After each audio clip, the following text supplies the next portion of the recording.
In history, there are events which stand as milestones, marking points of no return. Usually, however, such moments are only visible in hindsight.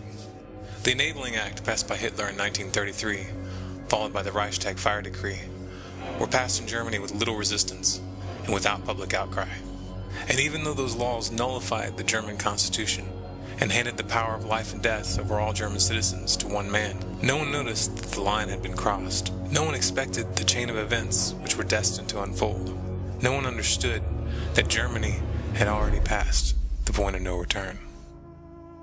On December 15, 2011, on the 220-year anniversary of the ratification of the Bill of Rights, the U.S. Senate passed the National Defense Authorization Act of 2012. The bill officially gives the military the right to arrest anyone, U.S. citizen or otherwise, and to hold them indefinitely without trial.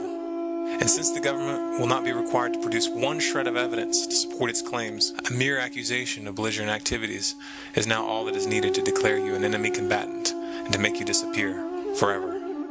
You might hope that such powers will never be used, but history consistently proves otherwise. Throughout history, it has been the norm for political dissidents to be imprisoned and executed without due process. Throughout history, it has been the norm for political opponents to be taken from their homes in the middle of the night on charges of treason. When a government assigns itself the power to imprison and kill without trial, its motives are always the same. The United States is not an exception. If there was any lingering shadow of doubt in your mind that we have passed the point of no return, it should be gone now. If it isn't, then you aren't paying attention. We are in the 11th hour. We are witnessing the final stages of the police state falling into place.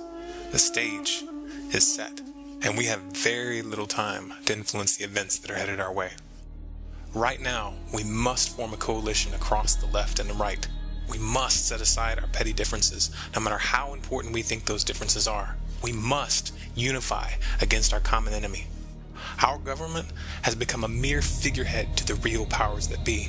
The Congress, the Senate, the executive branch do not represent our interest. They are bought and paid for. They are corrupt beyond all repair, and they deserve nothing less than to be arrested and tried for high treason. We the people have the power to take them down. It's in our hands right now. The government's power is derived solely from our obedience. Its wealth is derived solely from our labor. Its strength is actually our strength. Take it back from them.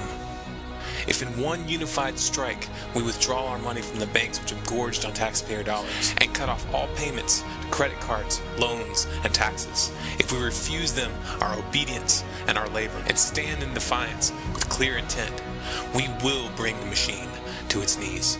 But we can only achieve this if we look past the artificial dividing line of left and right and act in unison as one people, as one nation, indivisible and focused on our goal.